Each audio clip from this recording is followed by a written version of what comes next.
Hello everyone and welcome back to another tablemon video. Thanks so much for tuning in.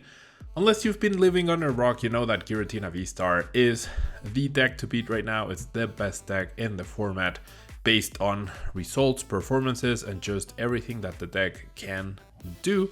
And that is why we are going to take a very detailed look at Giratina VSTAR and why it has been doing so well. If you want to support the channel, you can use code tablemon to get 5% off at Pokémon Store for your online codes, 10% off for your sealed product at Flipside Gaming, and 10% off on your aluminum accessories at TC Evolutions. Or if you're looking to buy singles or sleeves, you can fill up your cart and close the tab, then click on the affiliate link in the description and check out. That way you can support the channel over at TCG Player, Card Market, and Dragon Shield. ¿Eres de México y necesitas cartas de Pokémon? Busca Hyperbeam Cards en Facebook e Instagram. Y si estás en Tijuana, búscalos en el local C27 en el Centro Comercial Otay. Starting off with the deck list. Now, this deck list does belong to Vinicius Fernandez. He just won the Charlotte Regional Championship, the biggest regional in Pokemon tournament history, although it feels like we keep saying that over and over as tournaments go on. There is nothing really standout or surprising about this list. It's very consistent, it's very straightforward, has perhaps one-off tech in the Avery, which Vinicius said did help a lot against Gardevoir, and I do agree, right? Being able to use Avery at ideally right after the Mirage step, but even at any point in the game, it's usually a very good idea, and it forces them into weird decisions where do they keep their Manaphy or their Jirachi, and if they do, then that means you're essentially knocking out Colress or Gardevoirs, but if they don't, then that opens up plays for Radiant Greninja or Sableye to lock down their bench. So Avery, a pretty cool inclusion. Another standout card here is the fourth path to the peak. The 3 paths is definitely the standard that we have seen all throughout the season, but some lists are now starting to play 4, and I do agree it makes sense. And then notable cards missing here are Spiritomb and Manaphy. Both of those tech cards have very specific functions. Spiritomb is a great way to try to deal with Mew VMAX decks, which otherwise give you a lot of trouble. Fourth path to a peak definitely helps in compensating for that.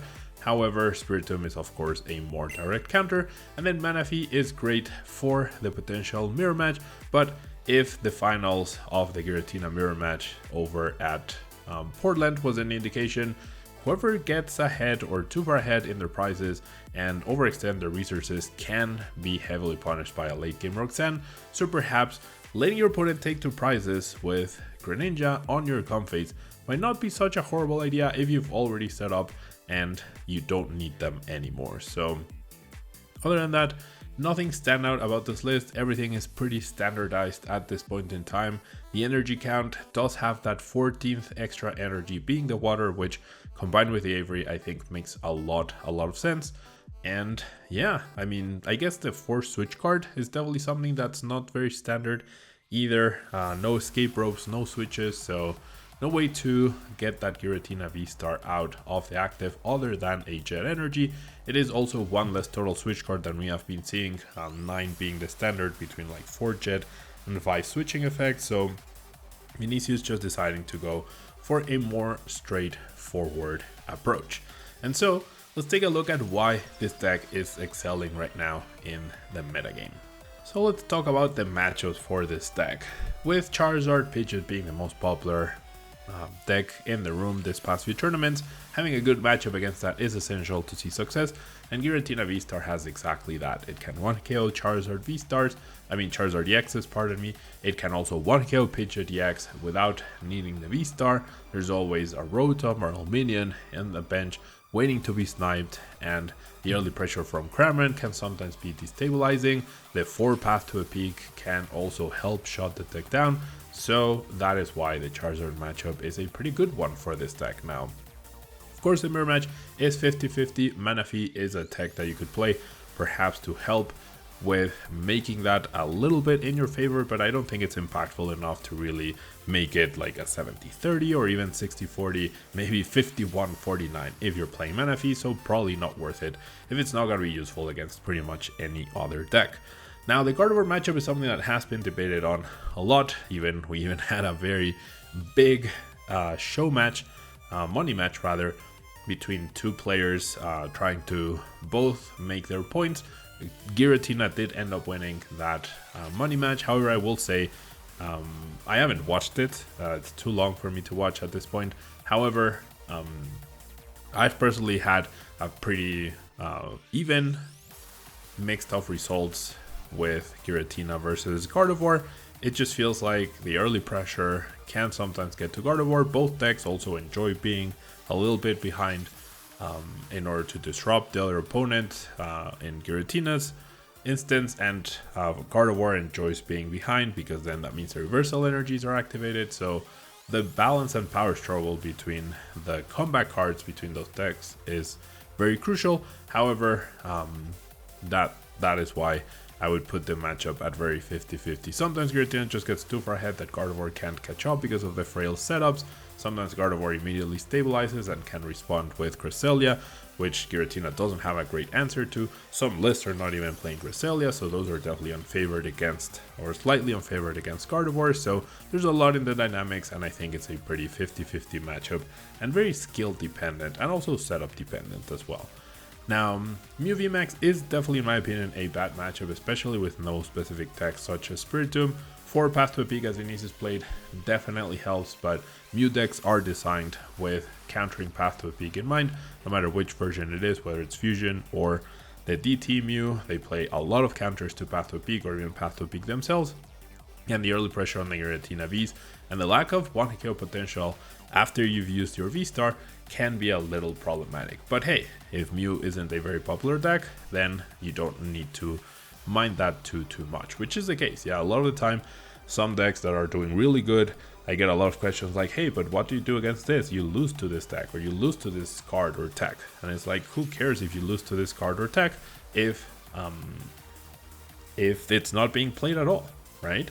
And I'm specifically looking at all you people who keep arguing that Snorlax loses to Minior. Yeah, who cares if no one's playing Minior, and Minior isn't even a guarantee to beat Snorlax. Anyways, that's besides the point. Moving on to Miraidon. Miraidon does have a lot of problems dealing with back-to-back Giratina V-Stars. Sometimes it can cheese games by getting an early Iron Hands, and if that doesn't get responded, then they can get quite far ahead quite quickly. But in general, I would assume the matchup is fairly good, and if you get to go first, you can sometimes play a Path to a Peak down on your first turn, and that immediately puts them out of the game.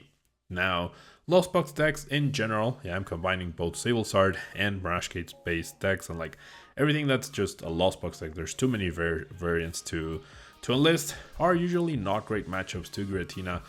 Turbo Lost Box decks are the reason why Giratina probably hadn't excelled too much before this point in rotation, but with Charizard and Gardevoir being so good against those sort of decks, especially Charizard, and essentially pushing them out of the metagame in the sense that they're not that big of a threat, they're not the most popular deck anymore, or close to, that means Giratina has been doing pretty well. And it doesn't do well against other Lost Box decks. It definitely has the worst Lost Box attempts at like keeping up. It cannot keep up with the Cramorant count, it cannot keep up with the Sableye pressure, and it has a very not so efficient way to knock out those high damage basic Vs or EXs, but who cares, once again, if it's not being played too much. But Lost Box decks, especially Sableye, which seems to be the more popular variant right now, are a less than ideal matchup. And when I say bad, I mean like 40-60, maybe 30-70 at best. Yeah, so it's not like they just flip over their Comfey and the Radiant Charizard and you immediately say GG and move on. Yeah, no match in Pokemon is like that. Now, next up we have Snorlax, yeah, which is a very good matchup for Giratina. This matchup where they try to lock down your active or prevent you from taking prizes or attacking them through the Mimikyu. You have the perfect counter with the Shred attack, you also deal more than enough damage to 1 KO their bench sitting Rotom or potentially bench sitting Pidgeot, which is fantastic. So overall, this is a very good matchup as long as you play it correctly. It's not 100% winnable, but it's definitely very, very favored. And either they need to hit some really good cards with Misfortune Sisters and Sydney, but usually by that point they're too far behind. Now Rapid Strike is up next. Rapid Strike is a very, very even matchup, I would say. They have an advantage where they can snipe your low HP Pokemon like Comfey, but they do have a lot of trouble dealing with the high HP Giratina VSTAR and even Giratina V, which you can use as an attacker.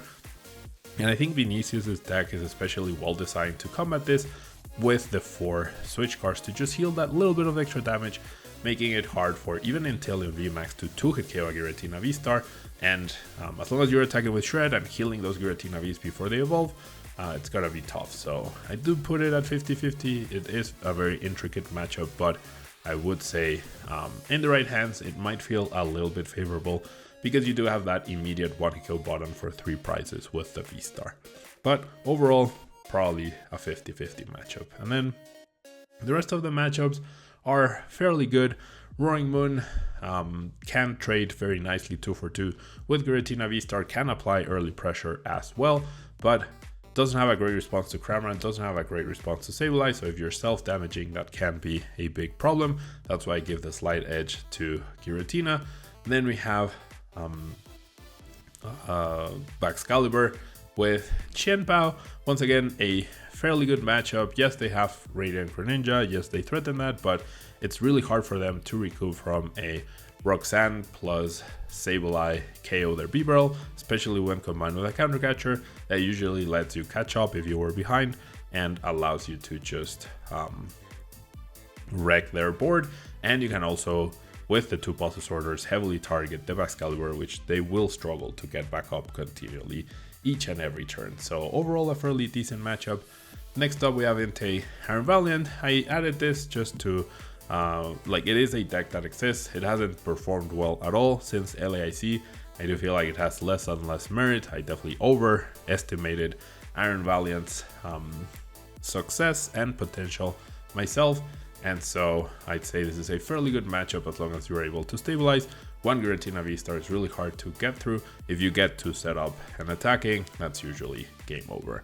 And then Arceus variants. Giratina V-Star definitely excels against Arceus variants. Unless they're playing a heavy count of V-Guard energy, which is definitely something you could see. But overall, with a heavy path and the 1-KO potential, Arceus doesn't have much of a chance against a straight Giratina V-Star deck. So that covers pretty much all the meta relevant matchups. If there's any you think I missed, please let me know. Perhaps Goldengo should have a spot here over Entei, but it's once again a very good matchup with the 4 paths and the 1-KO potential. Goldengo definitely doesn't stand much of a chance against Giratina V-Star. And so, moving on to the tournament results and why Giratina V-Star is such a good deck right now. I mean, just take a look at the success that players are finding. We have Vinicius, we have Isaiah Bradner, another very big proponent of Giratina V-Star.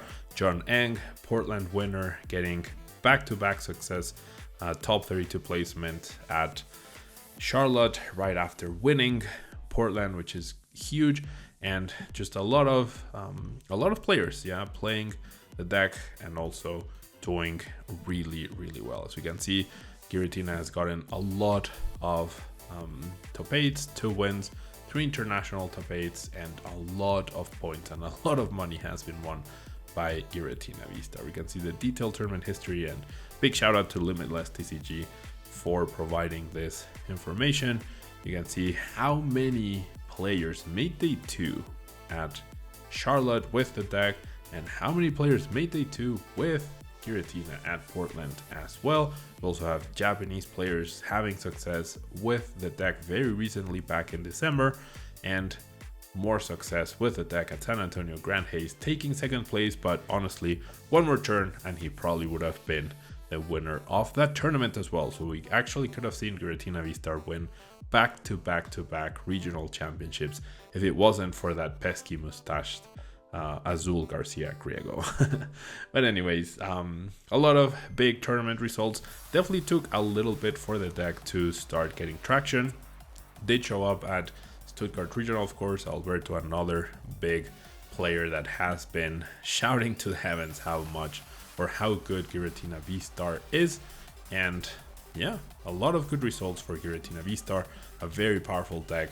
And it's no surprise, it has everything that you could possibly want it to have. You have 1 kill potential with Giratina VSTAR, you have early pressure with Cramorant, you have bench damage threats with Sableye and Radiant Greninja, and I really like, the more I think about it, the more I love the addition of Avery in Vinny's list, because that just makes both Sableye and Radiant Greninja a much bigger threat at any point in the game, because your opponent has to really reconsider what they're discarding and what they're getting rid of. Yeah, so a very disruptive card overall, which I think was like the cherry on top to allow Vinny to win the biggest regional in history. So that'll wrap up this Giratina VSTAR overview. It's a different sort of approach to videos. Let me know what you think. I'd love to hear your opinion, and if you'd like to see more of these kinds of videos for all the top decks right now in the metagame.